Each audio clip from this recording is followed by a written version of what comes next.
रामाय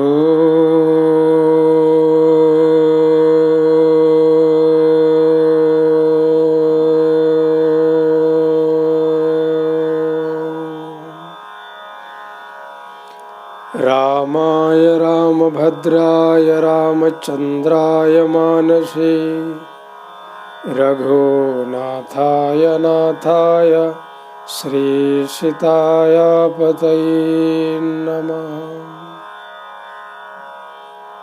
हरि ओम तत्सत। आज माँ सुमित्रा की एक अनुपम सीख है जो अपनी पुत्र लक्ष्मण को देते हैं। वास्तविक पुत्र कैसा होना चाहिए, वास्तविक माता कैसा होना चाहिए, आइए हम रामचरितमानस की इस प्रसंग से हम अवलोकन करें, समझें और उसी का हमारे जीवन में स्थापन करें। भगवान श्री रामचंद्र जी को 14 वर्ष का वनवास मिला। लक्ष्मण ने उनसे कहा कि प्रभु मैं भी आपके साथ चलूँगा। श्री राम जी ने कहा कि जाओ माँ से विदा मांग के आओ, उनसे आशीर्वाद भी ले आओ। लक्ष्मण जी ने माँ सुमित्रा को प्रणाम करके कहा कि माँ मैं प्रभु श्री राम जी की सेवा में बन जाना चाह रहा हूँ। सुमित्रा जी बोले कि बेटा तुम मेरे पास क्यों आए? लक्ष्मण जी बोले कि माँ आप मेरी माता हैं, इसीलिए आपका आशीर्वाद, आपकी आज्ञा लेने आया हुआ हूँ। सुमित्रा जी ने बोले कि बेटा क्या पिछले जन्म में मैं तेरी माँ थी? क्या अगले जन्म में मैं तेरी माँ होंगी? कुछ पता नहीं, परंतु बेटा जन्म जन्म से जो तेरा माँ है, जन्म जन्म से जो तेरा पिता है, तो उन प्रभु की सेवा में जा रहा है, तो मेरे से पूछने की क्या आवश्यकता है? फिर भी मैं तुझे एक सलाह देता हूँ कि तुम 5 दोषों से बच कर के प्रभु की सेवा करना। लक्ष्मण जी ने पूछा माँ वे 5 दोष कौन कौन से हैं?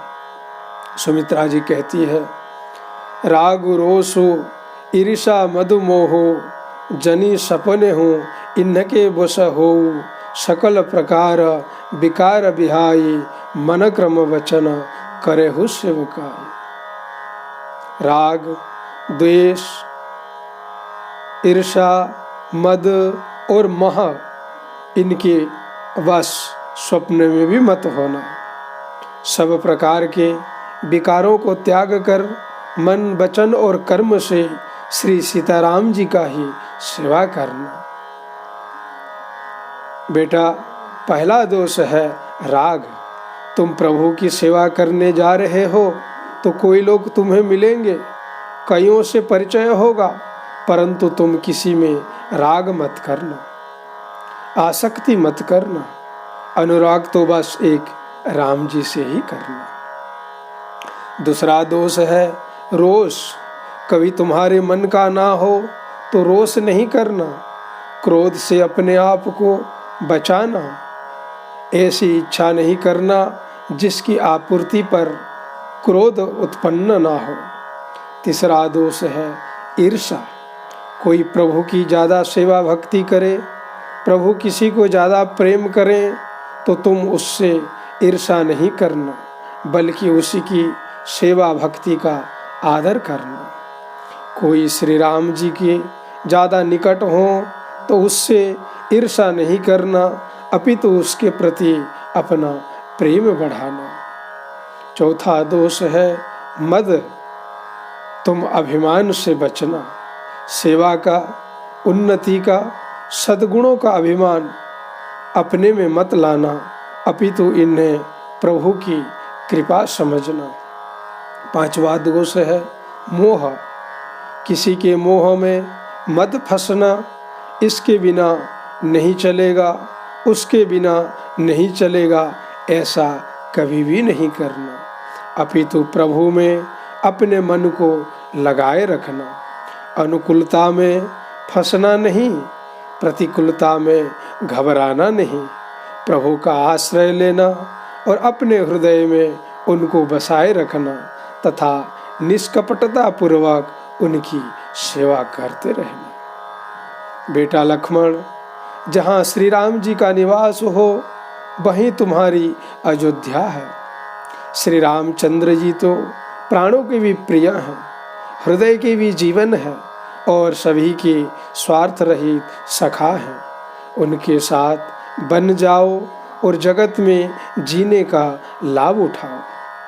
हे पुत्र, मैं तुम पर बलिहारी जाती हूँ।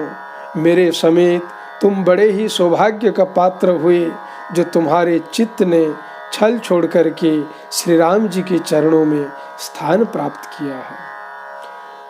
पुत्रवती जुवती जग सोई, रघुपति भगतु जासु सुतु होई। नतरो बांझ भली बादि बियानी, राम विमुख सुत ते हित जाने।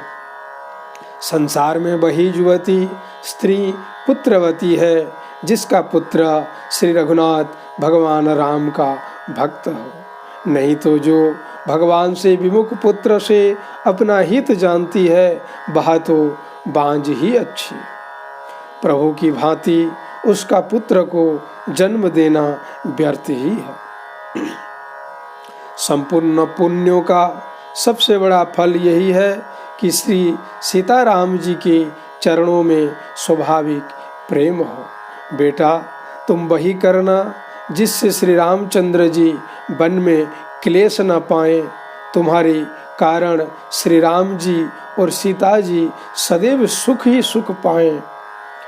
माँ सुमित्रा ने इस प्रकार लक्ष्मण जी को अनुपम शिक्षा दे करके बन जाने की आज्ञा दी और यह आशीर्वाद दिया कि श्री सीताराम जी और रघुनाथ जी के चरणों में तुम्हारा निर्मल, निष्काम और अनन्य प्रगाढ़ प्रेम नित नित नया हो, बढ़ता रहे। अर्थात भगवान श्री राम जी के प्रति माता सुमित्रा की प्रीति अद्भुत है। धन्य है ऐसी माँ जो अपने प्यारे पुत्र को उत्तम सीख दे करके प्रभु भक्ति का उपदेश देती है और प्रभु सेवा में भेजती है। हे प्रभु, ऐसे ही आपकी भक्ति बनी रहे, हृदय में श्री सीताराम जी के चरणों कमले की सेवा बनी रहे।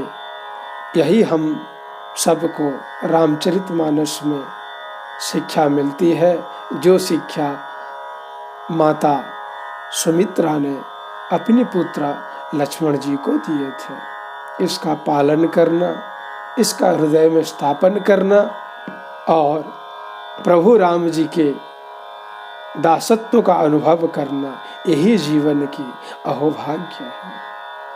हरि ओम तत्सत। ओम।